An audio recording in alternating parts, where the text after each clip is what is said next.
یہ اللہ حکم دے ہیں میرے محبوب، اللہ نے جو آپ کے پاس کتاب بھیجی آپ اسی کی تلاوت کریں، بس اللہ کی بات کو کوئی طاقت بدل نہیں سکتی، اور اس کے آگے ایک ہدایت ہے، آداب الہی ہیں۔ اللہ نے فرمایا میرا مدنی آپ ان لوگوں کے ساتھ رہیں جو صبح و شام اپنے اللہ کا ذکر کرتے ہیں اور خالص اللہ کی رضا کے لیے ذکر کرتے ہیں، ان سے آپ ہرگز آنکھیں نہ پھیریں۔ کیا آپ دنیا کی زینت چاہتے ہیں، دنیا کی شوکت چاہتے ہیں؟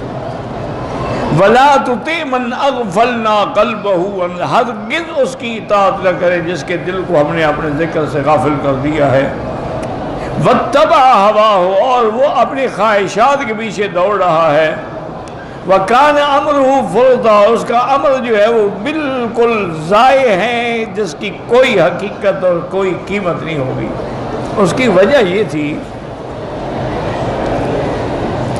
قریش مکہ کے سردار جب حضور کی خدمت میں آتے اور وہاں دیکھتے حضرت بلال ہیں، حضرت صہیب ہیں، حضرت عمار ہیں، حضرت ابن مسعود ہیں، اور یہ سب چونکہ مساکین تھے، فقراء تھے، انہوں نے صوف کے کپڑے یعنی موٹے اونی کپڑے پہنے ہوتے تھے، ان کی وجہ سے پسینہ آتا تھا، اور پسینے سے لازمی بات ہے کہ ہوا پیدا ہوتی ہے۔ تو قریش مکہ ناک بھون چڑھاتے اور کہتے کہ یا رسول اللہ سب آپ ان کو ہمارے ساتھ بٹھا دیتے ہیں، ان کے کپڑوں سے بھی ہمیں بدبو آتی ہے، آپ ایسا کریں کہ جب ہم آپ کو ملنے کے لیے آئیں تو آپ ان کو ہٹا دیا کریں تاکہ ہم آپ سے بات کریں۔ ان کے اسلام لانے سے آپ کو کیا ملا ہے؟ چند آدمی مسلمان ہوئے، اگر ہم مسلمان ہو جائیں پورا قبیلہ مسلمان ہو جائے گا۔ تو بعض روایات میں آتا ہے کہ حضور پاک کے دل میں خیال آیا کہ بھئی وہ صحابی تو میرے صحابی ہیں، پکے مومن ہیں، اگر وہ میں ان کو ہٹا بھی دوں تو کوئی فرق نہیں پڑتا ان کے ایمان میں، لیکن یہ اگر مسلمان ہو جائے تو اسلام کے لیے بڑی قوت ہے۔ تو فوراً اتاب آ گیا کہ میرے محبوب کبھی ایسا نہ کریں، ان کو نہ ہٹائیں جو ہر وقت میرے ذکر میں ہیں، آپ ان کے ساتھ رہیں، چھوڑ دیں ان دنیا والوں کو۔ اور پھر ایک بات یہ بھی ہے کہ کافروں کا اسلام لانا موہوم ہے، یعنی ہو سکتا ہے اسلام لائیں، یہ تو لا چکے ہیں، یہ زیادہ مستحق ہے۔ اسی لیے ایک اعتراض پر علماء تبلیغ نے بھی جواب دیا ہے کہ بعض لوگ تبلیغ والوں پہ اعتراض کرتے ہیں کہ یہ مسلمانوں کو تبلیغ کرتے ہیں، کافروں کو جا کے تبلیغ کیوں نہیں کرتے؟ یہ جائیں کافروں کو تبلیغ کریں، یہودیوں کو کریں، نصرانیوں کو کریں، ہندوؤں کو کریں، یہ مسلمانوں کو لگے ہوئے ہر وقت۔ تو یہاں سے یہ سبق ملا کہ اصل بات یہ ہے کہ علاج اس کا کیا جاتا ہے جس کو غرض ہو۔ یہ مسلمان ہیں، ان کے اسلام کی حفاظت کرنا زیادہ ضروری ہے بنسبت کسی دوسرے کے مسلمان ہونے کے۔ اس لیے اللہ نے حکم دیا کہ آپ نے اپنے صحابہ کے ساتھ رہیں، چھوڑیں ان کو، اسلام لائیں تو لائیں، نہیں لاتے تو نہ لائیں۔ تو اس سے معلوم ہوا کہ اپنے ایمان والوں کے ایمان کی حفاظت زیادہ ضروری ہے۔ اور اسی طرح ایک واقعہ ہوا کہ میرے آقا سرکار دو عالم محبوب دو عالم سیدنا محمد مصطفیٰ صلی اللہ علیہ وسلم بیٹھے تھے، اور قریش مکہ کے بڑے بڑے سردار آپ کے ساتھ بیٹھے تھے، اور آپ ان کو دعوت دے رہے تھے اسلام کی۔ حضور کے ایک صحابی تھے عبداللہ ابن ام مکتوم، وہ نابینا تھے، وہ بیچارے چلتے چلتے دھکے دھوڑے کھاتے کھاتے آئے اور زور سے چیخنے لگ گئے کہ یا محمد علمنی، کہ اللہ کے نبی مجھے قرآن کی فلاں آیت پڑھائیں۔ حضور کو بھی بات یہ ناگوار گزری، کہ بھئی میں اگر کسی سے بات کر رہا ہوں تو میری بات کو درمیان میں ٹوکنے کی کیا بات ہے؟ اور دوسری بات یہ ہے کہ عبداللہ بن مکتوم تو پکا ایمان والا ہے صحابی، اگر اس کو ہم بعد میں بھی سبق پڑھا دیں گے تو کیا ہو جائے گا؟ اور یہ جو آئے ہوئے ہیں یہ تو قسمت سے آتے ہیں، روز تو نہیں آتے میرے پاس۔ تو سرکار دو عالم کو بھی تھوڑا سا یعنی ناگواری ہوئی، اور آپ کے چہرے مبارک پہ رنگ بھی بدلا اور آپ کی پیشانی پہ بل بھی پڑ گئے کہ اس نے ایسا کیوں کیا، اس کو ایسا نہیں کرنا چاہیے تھا۔ تو وہاں بھی اللہ نے فوراً قرآن اتار دیا، عبس وتولی ان جاءہ الاعمی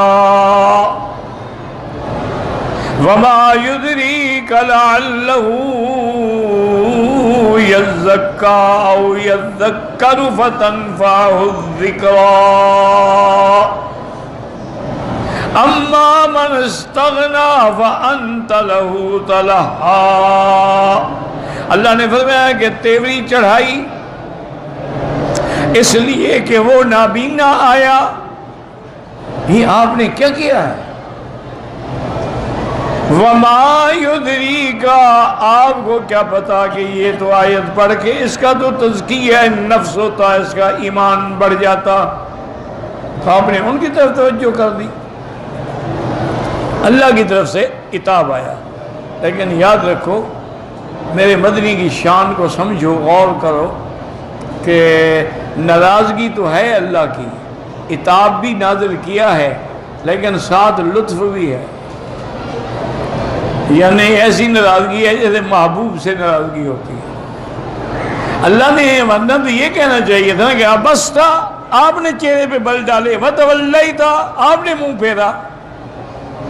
اللہ نے آپ صاحب کسی نے بل ڈالے، حضور کو براہ راست مخاطب نہیں کیا، مراد تو حضور ہیں لیکن اشارہ ہے، براہ راست خطاب نہیں کی۔ اس نے فرمایا عبس وتولی، کسی شخص نے چہرے پہ بل ڈالا اور اعراض کیا، تو یہ عتاب ہے لیکن ساتھ لطف و کرم بھی ہے۔ تو اللہ نے وہاں بھی حکم دیا کہ آپ ان کے ساتھ رہیں، چھوڑیں ان کافروں کو، اگر ایمان لانا ہے لے آئیں، نہیں لاتے نہ لائیں، من شاء منکم فلیؤمن ومن شاء فلیکفر۔ اسی لیے حضور پاک اس آیت کے بعد حضرت عبداللہ ابن ام مکتوم کا ہمیشہ خیال کرتے تھے، اور جب آتے تو فرماتے تھے کہ بھئی یہ وہ بندہ ہے فیما آتبنی فی ربی، جس کی وجہ سے اللہ نے مجھ پہ عتاب بھیجا۔ اور کبھی ایسا بھی ہوا کہ حضور اگر غزوے میں جنگ کے لیے تشریف لے گئے تو اپنے مصلے پہ عبداللہ ابن مکتوم کو امام بنایا، حالانکہ افضل ہوتا ہے کہ آنکھوں والا امام ہو۔ نابینا کی امامت بھی جائز ہے، اگر نابینا آدمی صاف ستھرا رہتا ہے، پاکی پلیتی کا خیال رکھتا ہے تو اس کو امام بنا سکتے ہیں، لیکن افضل تو پھر بھی وہی ہے کہ آنکھوں والا ہو۔ لیکن حضور اس کو امام بناتے تھے، اپنے مصلے پہ کھڑا کرتے تھے تاکہ اس کے دل میں میرے بارے میں کوئی ناراضگی نہ رہے۔ ایک دفعہ حضور صلی اللہ علیہ وسلم کی خدمت میں بحرین کا مال غنیمت آیا، تو اس میں کچھ کوٹ آئے، کچھ جیکٹس آئیں، کچھ ایسی چیزیں آئیں، حضور نے سب صحابہ کو تقسیم کی، سب کو تقسیم ہوئی۔ عبداللہ بن مکتوم کو بھی پتہ چلا کہ آج حضور کے پاس بڑے اچھے اچھے کوٹ آئے تھے اور جیکٹس آئے تھے، حضور نے تقسیم کر دیا، مجھے تو نہیں دیا۔ تو عبداللہ ابن مکتوم نے اپنے خادم کو بلایا کہ مجھے لے چلو حضور کے طرف۔ دوپہر کا وقت تھا، کوئی جرأت نہیں کر سکتا، اس وقت حضور کے آرام کا وقت ہے۔ دروازے پہ آ کے کھڑا ہو گیا اور بلایا کہ حضور باہر تشریف لائیں۔ حضور نے آواز پہچان لی کہ عبداللہ ابن مکتوم ہے، تو حضور باہر آئے، انہوں نے کہا حضور آپ نے سب کو جیکٹ دیے ہیں اور مجھے نہیں۔ فرمایا تیرے لیے میں نے چھپا کے رکھا ہوا ہے اللہ کے بندے، یہ پکڑو، دیکھو اس کے بٹن، دیکھو کتنے خوبصورت بٹن ہیں، کیسے اچھے بٹن ہیں۔ عبداللہ خوش ہو رہا ہے، کمال ہو رہا ہے، کہتے ہیں کمال حضور آپ نے میرے لیے چھپا کے رکھا۔ فرمایا ہاں سب کو دے دیا، تیرے لیے چھپا کے رکھا ہوا ہے میں نے۔ اتنا حضور ان کا خیال فرماتے ہیں۔ تو اب قاعدہ کیا نکلا ہے کہ دنیا والوں کی طرف توجہ نہ کرو، غریبوں کی طرف توجہ کرو۔ بعض علماء نے یہ بھی لکھا ہے کہ اگر اللہ کے ولی کی اور دنیا داری پیر کی پہچان کرنی ہو تو انہوں نے کہا اس کا قاعدہ یہ ہے کہ اگر پیر کی نظر دولت والوں کی طرف ہے تو وہ کاروباری ہے، وہ پیر نہیں ہے۔ اگر اس کی صحبت میں فقراء ہیں، علماء ہیں، غریب ہیں، وہ صحیح معنوں میں پیر ہے۔ چونکہ اللہ نے دنیا والوں کی طرف توجہ کرنے سے منع فرمایا ہے، پھر یہ کیسے ہر وقت دنیا داروں میں گھرے ہوئے ہیں کہ اگر کوئی دولت والا آ جائے تو جناب یہ پیر صاحب کھل اٹھتے ہیں کہ ہاں بڑی پارٹی آ گئی ہے، سامی پڑی ہے، کچھ نہ کچھ تو دے گا۔ اور غریب آ جائے، یار بٹھاؤ اس کو لنگر میں، کھانا بھی دے دینا۔